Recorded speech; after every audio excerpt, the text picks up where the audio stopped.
¿Qué tal? Buenas tardes, un gusto hablar con ustedes. Igualmente, Lucas, ¿qué está pasando? ¿Cuál es la situación actual hoy con el glaciar Perito Moreno a raíz de este informe? Bueno, por un lado, para poner un poco en contexto, este informe es una publicación que salió recientemente, la semana pasada, salió publicada en una revista especializada, pero es el fruto de observaciones y mediciones que estamos realizando en conjunto con colegas de la Universidad de Erlangen en Alemania y otros colegas argentinos desde el año 2021-22 y pone en evidencia, por un lado, el hecho de que el glaciar desde el año 2021 comenzó una fase de retroceso. En pocas palabras, el frente del glaciar Perito Moreno cada vez lo vemos más lejos desde el punto de observación que son las pasarelas.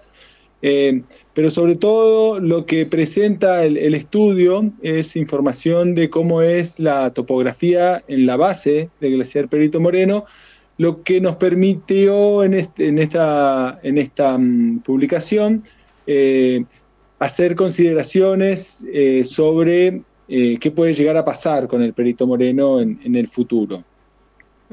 Ahora, Lucas, si hablamos de preocupación, ¿qué porcentaje debemos estar preocupados o a qué niveles llegamos de preocupación?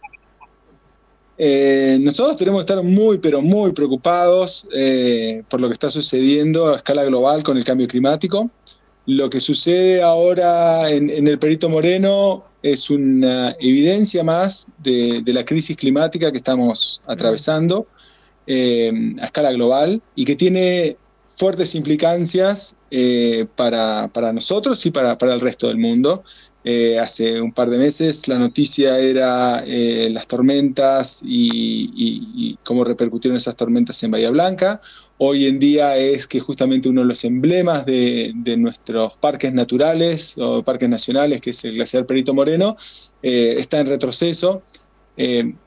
En sí, la noticia de que un glaciar esté en retroceso no es novedad, porque los glaciares en el mundo están en retroceso. Hoy en día en el mundo se habla de la desaparición de glaciares, y es así que, por ejemplo, Eslovenia es el primer país europeo en quedarse sin glaciares, o en el caso más cercano de nuestro continente, Venezuela el año pasado fue el primer país andino en quedarse sin glaciares.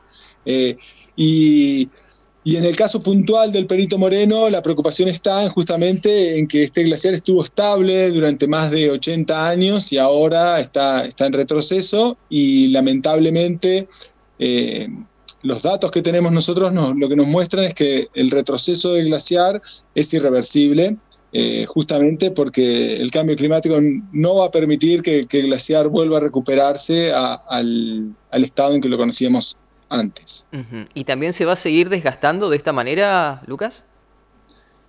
Lo que el estudio demuestra es que hoy en día la estabilidad del glaciar está simplemente sostenida, por así decirlo, por cómo es la topografía en el fondo del glaciar cercano al frente. Para ser más precisos, es por lo poco profundo que es el lago argentino en la zona de la península de Magallanes. Pero a medida que el glaciar se va adelgazando y retrocediendo, cada vez ese punto de apoyo, por así decirlo, es cada vez menor, y lo que esperamos es que no sabemos muy bien, porque obviamente son procesos difíciles de predecir, pero esperamos que en los próximos años, no más de los próximos años, el glaciar tenga una fase de retroceso aún más acelerada de lo que estamos viviendo. Lucas, en un momento fue muy, ¿cómo decirlo?, viral de alguna manera, en los tours sobre todo, cuando el desprendimiento de hielo, la gente filmaba, era un show o una alegría al menos. Hoy en día, ¿eso ya es preocupante? La verdad es que es difícil decir que no va a seguir siendo un show. Por un lado hay que tener en cuenta que lo que ha generado esta fama mundial que tiene el glaciar, obviamente no es solamente que es un glaciar que se mantiene estable, porque eso por ahí es algo demasiado técnico o científico, sino el hecho de que el glaciar generaba los famosos rompimientos del glaciar Perito Moreno. Y esos rompimientos, nosotros siempre explicamos que esos rompimientos no se generan porque el glaciar se está achicando, sino justamente se generaban porque el glaciar estaba avanzando, estaba creciendo. A medida que el glaciar avanzaba, cerraba una parte del lago y entonces esa agua que se acumulaba después terminaba rompiendo de una forma muy espectacular, y todavía están los videos en YouTube, esa parte del glaciar Perito Moreno.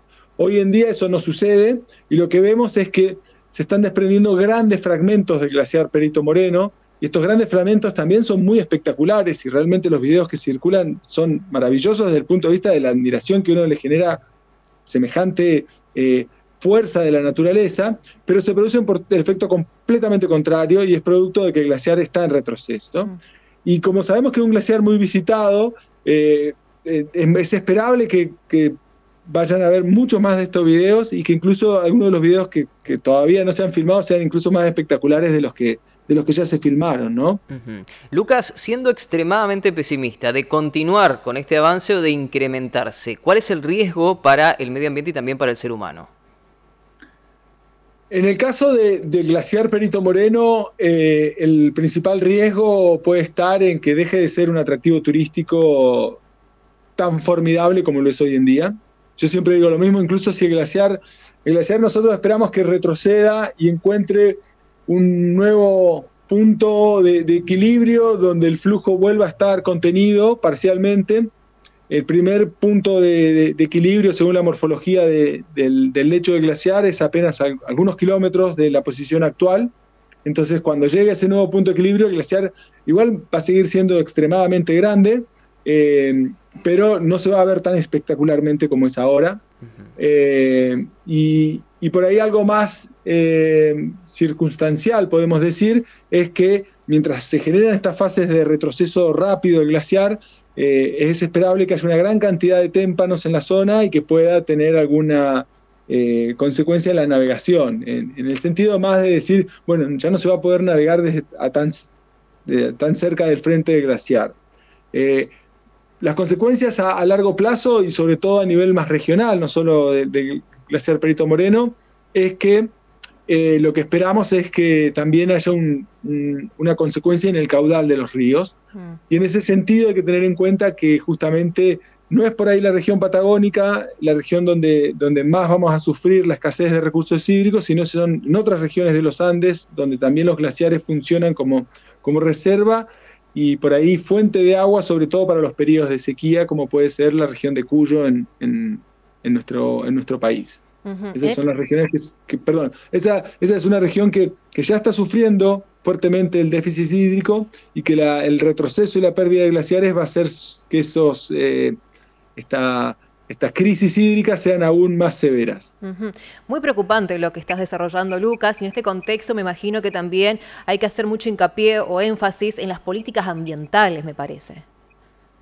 Creo yo que ese es lo que hoy en día más nos preocupa a nosotros, el ver cómo desde los organismos encargados justamente de aplicar las medidas para mitigar y adaptarnos al cambio climático, se habla de una negación, se plantea el cambio climático como una hipótesis. Se niega, por así decirlo, en forma más lisa y llanamente, que exista un cambio climático, y eso simplemente lo que nos hace es perder tiempo a la hora de tomar decisiones. O sea, creer hoy en día que no existe un cambio climático es simplemente condenar a las nuevas generaciones a sufrir aún más los avatares del cambio climático.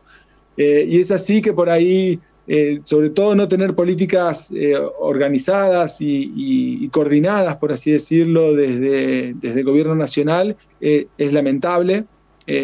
Sin embargo, vemos que por suerte las autoridades provinciales de muchas de las provincias que sí entienden que estamos sufriendo un cambio climático, que sí reconocen que es uno de los grandes problemas que tenemos como sociedad para resolver, están tomando cartas en el asunto, y en ese sentido, de alguna manera es esperanzador, pero también vemos que en esas provincias que por ahí, como por ejemplo la provincia de Mendoza, para decir una provincia que sí está haciendo una gran cantidad de inversiones para mitigar lo que va a ser el cambio climático a futuro, sobre todo en la provisión de agua, desde un punto de vista político está muy orientada o muy alineada con el gobierno nacional, entonces casi no lo publicita, por así decirlo, pero sí sabemos que se están haciendo una gran cantidad de obras y se está actuando en consecuencia, aunque por ahí políticamente no lo diga. Claro. Lucas, ¿tenés una noción de cuánto es el tamaño actual del glaciar y en cuánto se redujo en el último tiempo? El glaciar Perito Moreno tiene más de 260 kilómetros, o tenía alrededor de 260 kilómetros cuadrados de glaciar, y en estos 2 o 3 años ha perdido muy poquito de eso, porque son alrededor de 2 kilómetros, pero es un montonazo si lo comparamos con lo que son el área de otros glaciares, ¿no? Entonces, por ahí en términos porcentuales suena a muy poco, pero es una magnitud muy considerable. Por ahí es difícil cuando uno plantea las magnitudes a alguien que no está acostumbrado por ahí al proceso que se está observando, tomar dimensiones, pero sobre todo lo que esperamos es que este retroceso continúe. Entonces, no es que ya frenó, por así decirlo, el retroceso. ¿Consideras, Lucas, que la sociedad tiene conciencia de lo que es el cambio climático, lo que generan todas estas circunstancias? Yo creo que sí. Nuestra sociedad nacional, a nivel provincial, a nivel municipal, nuestros vecinos tienen conciencia de lo que es el cambio climático, lo sufren a diario o lo sufren cuando, por ejemplo, llegan estas tormentas terribles como la que sufrió Bahía Blanca, cuando a la zona de La Pampa de repente se inundan y cada vez las inundaciones son más severas y más frecuentes, en la zona cordillerana cuando sufren las sequías, los incendios en la zona patagónica. Nadie niega que el cambio climático es como el gran potenciador de eso. Nadie dice que los incendios, por ejemplo, por decir un ejemplo, los incendios forestales comenzaron con el cambio climático. Sin embargo, nadie deja de reconocer que desde que tenemos el cambio climático encima, son cada vez más severos y es un peligro. El problema está, creo yo, en cuáles son los mensajes que hoy en día se amplifican en las redes sociales o en los medios de comunicación, y justamente esos por ahí los que están dominando hoy en día la agenda, pero eso no significa que no tengamos conciencia de que estamos sufriendo cada vez, por ejemplo, en la zona de Buenos Aires, más olas de calor. Claro, y este negacionismo también que se vive a través de las redes sociales, que personas sin tener la información o sin ser idóneos en la materia simplemente lo replican. Es un clima de la época, no nos olvidemos que estamos viviendo en la época de la posverdad, y eso es clave a tener en cuenta, sobre todo para los más jóvenes, por ahí para nosotros, también para nosotros, es verdad, también para nosotros, no me voy a sacar de ese problema. Es clave que tengamos la posibilidad de discernir entre los discursos que nos llegan y lo que es realmente válido. Y para eso es necesario justamente buscar y chequear las fuentes, no queda otra. Lamentablemente no sirve solo con ver un par de shorts en YouTube o un par de TikToks, hay que realmente ir y buscar las fuentes de dónde viene esa información, y en general es solo escarbar un poquito para ver si hay sustancia detrás de esa noticia o si es solo una fake news. Exactamente. Lucas, muchísimas gracias por tu tiempo. Si bien es algo irreversible, como nos decía, esperemos que sea de la mejor manera posible. Muy amable por tu tiempo. Gracias a ustedes, y esperemos que por lo menos sirva justamente para esto, para presionar a que nuestros gobernantes, como decimos nosotros, se pongan los pantalones frente a este tema y podamos en algunos años hablar de cómo hemos podido adaptarnos y mitigar los efectos del cambio climático. Muy amable, muchísimas gracias.